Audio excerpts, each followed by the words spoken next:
what does success look like now versus at the start?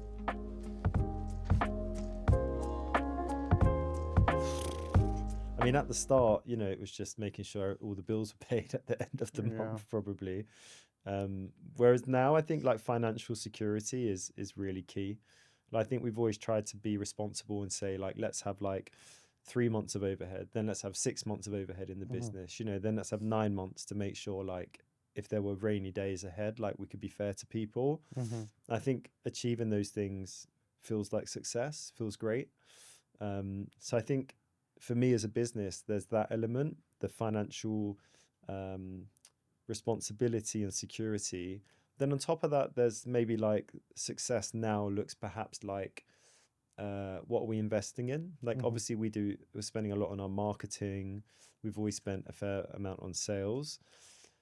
But like the success of those things, I guess, will make me think, oh, those investments were good, Yeah. or maybe not. We invested in the wrong thing. So I think for me, it's I guess the financial security and then investments really in terms of in the business, how we're growing.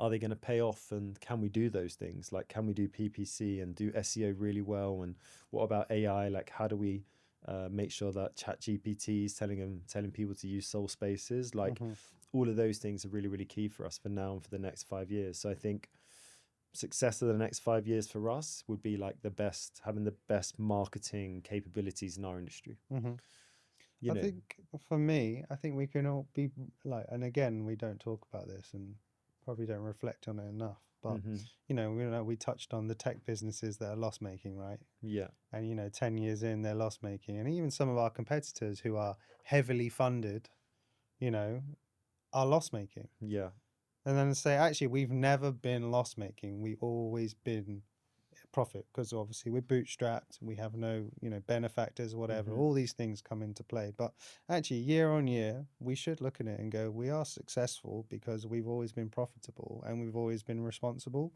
I think we've never hired somebody in the last 2-3 years without the mindset of we'll give them 12 months. It's not we'll give them 3 months. Unless it was an absolute car crash before, it's always like we can afford to pay you for the next 12 months because we have that overhead in the business. The decision we make is actually we're going to give you a proper opportunity. We're not just going to test the water, and if you don't have a quick win day one, then you're out. yeah, So that to me feels like success, and like you said, the responsibility piece, the profitability piece. yeah, These things all I think play a big part. definitely. And then business in 5 years, like, I think for me that there is that marketing piece. Like, we definitely want to be like number one in terms of our name being out there, the clients who are kind of inbounds, as we would call them. Like, I think that's a real opportunity, something we should be doing. And then, turnover, I think our big, hairy, audacious goal, the next one is sort of 7.5 mil. And then the one after that, probably something like 10 to 12. So I think that's where we want the business to go. I think, again, for me, I guess I've never been like that financially driven on these things. It's very much more about the journey and, creating jobs and, creating a culture and an atmosphere and being mission led and doing great projects. So I suppose that's always hard for me to think 5 years ahead. But ultimately, I want us to be, the best, like the best design and build business for whatever our niche is, which, I think we're already crafting out a little bit personally, or the whole office search too. I think we're getting better at going, we're really good at these types of jobs, helping these types of tenants. And if you fit into this bracket of like ambitious, growing, like passionate about the workplace and interested in your culture, like you should work with us. Like, we will be more fun, like we'll save you money and we'll design an amazing office for you to like live in. Like that's where we really want to be, I think. Yeah, I agree. I think the key point is about the people, right? I think that was how we started, right? We were relationship driven. Yeah, We want to find the people that want to work with us, rather than knocking on the door and trying to convince people to work with us. It's like, you have to kind of want to work with us. yeah, And if you want to work with us, then we'll absolutely reciprocate. And, I think then it turns into a really fun and really, good project for everybody. And they get the best out of it. We get the best out of it. They're saving money. It all kind of makes sense. Agreed. I mean, it's part of getting older as a business where you feel strong enough to like turn opportunity down. Hmm. You That's know, tough. like it's tough to do, but you Yeah. realize that actually you don't really want me, Yeah. and actually I'm not going to enjoy this. Yeah. So like maybe this isn't right.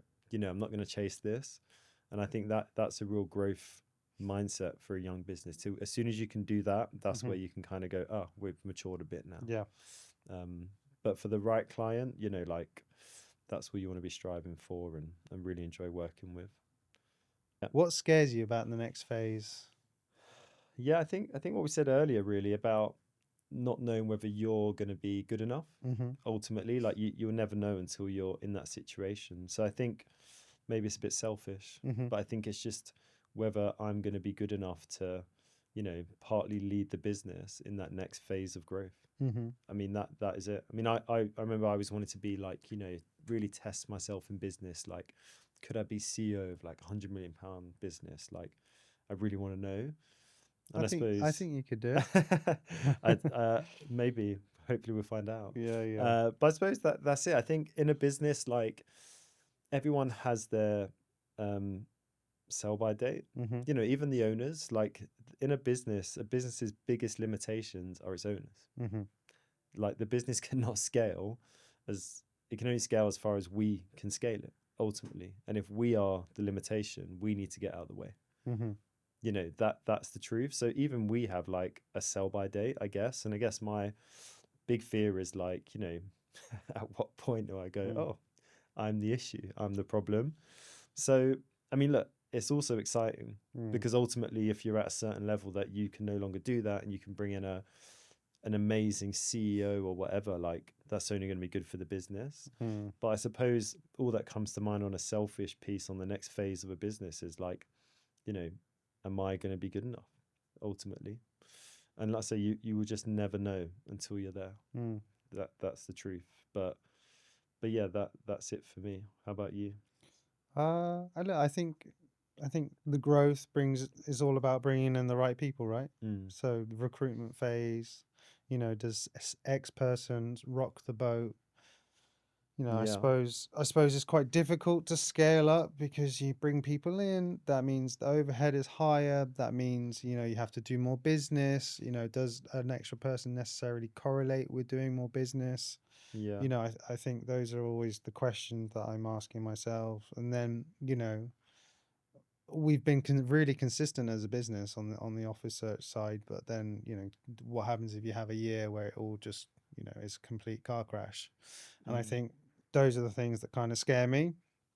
That being said, I probably should have a bit more confidence in myself given the consistency. I just need to find a way to, keep growing, keep growing. That's the challenge, right? Yeah, for sure. If the business didn't exist tomorrow, what would you miss the most? It's a good question. What would I miss? No, I wouldn't miss anything. No, I'm joking. No, I miss the working environment. I Yeah. like coming in. I like my colleagues, which is great. I Mm. like Nathan. Yeah. You just get that on He's here in the record. corner. He had to say that. Um, I would miss my colleagues. yeah.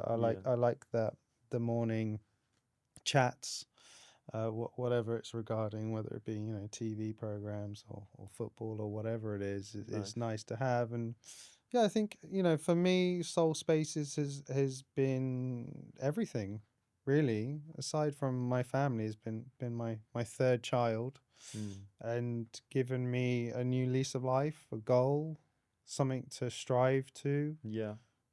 I would say I was pretty unhappy before in terms of my professional outset, and it felt a little bit meh. But now actually it's given me something to be happy about. So I think I would miss that world. Mm. Unless, someone gives me a huge sum of money to leave, then Everyone's got a price. maybe it won't be so bad. Yeah. Yeah, it's interesting, isn't it? I do think, there's a great lifestyle, not just for us two, but for people that are in our business. Like say, like we're happy people to work from home and be flexible on like runs and gyms and their personal well-being and stuff. I do think, you know, you'd kind of miss that lifestyle, that freedom piece slightly. If soul spaces didn't exist and you had to fit into someone else's mold. But saying that, someone said to me the other day, they like, we're talking about our business, and they were like, oh, well, it sounds like you have like a lifestyle business then. I was like, Yeah, someone said that to me before. right. I was like, no. I was like, no, not really. Like, you know, like this isn't to support our lifestyle. Like we're trying to grow. We're doing all the right things to try and grow, but growth is tough in our world. You know, Yeah. we're not selling a consumer product that has capability for billions of people to use. Like that's not what we're selling. Yeah. We're in a like relatively niche market in a localized place in the world. Like we're London focused really. And it's competitive. Like, you know, growth isn't like just give me 10 million quid. Like that isn't it. That's not the answer. I do sometimes question, and I think if I tried this hard in tech, maybe I would be much richer. Yeah, or poorer. Well, you know, well, no, went because it's just bankrupt. someone else's cash, isn't True. it? You Yeah, know? yeah. So that's absolutely fine. Yeah, It yeah. doesn't matter.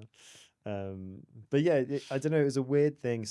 I think I took it maybe a bit personally, maybe. But interestingly, I think the lifestyle is something you kind of would miss. The people you get to choose to work with, and how you like, you know, divvy up your time with the freedom that you have with that would be something I definitely miss. But saying that, you know, I don't feel like it's much of a lifestyle when often we're working till 10 o'clock at night and starting at 7 in the morning and whatever else. So, you know, I saw my little brother, he won't listen to this, I'm sure it's fine, the other day, but he gets into work for 9:15 and leaves at 6:15. And I was like, that to me sounds more like a lifestyle business, you know, like, whereas we are, however it needs to get done, it gets done.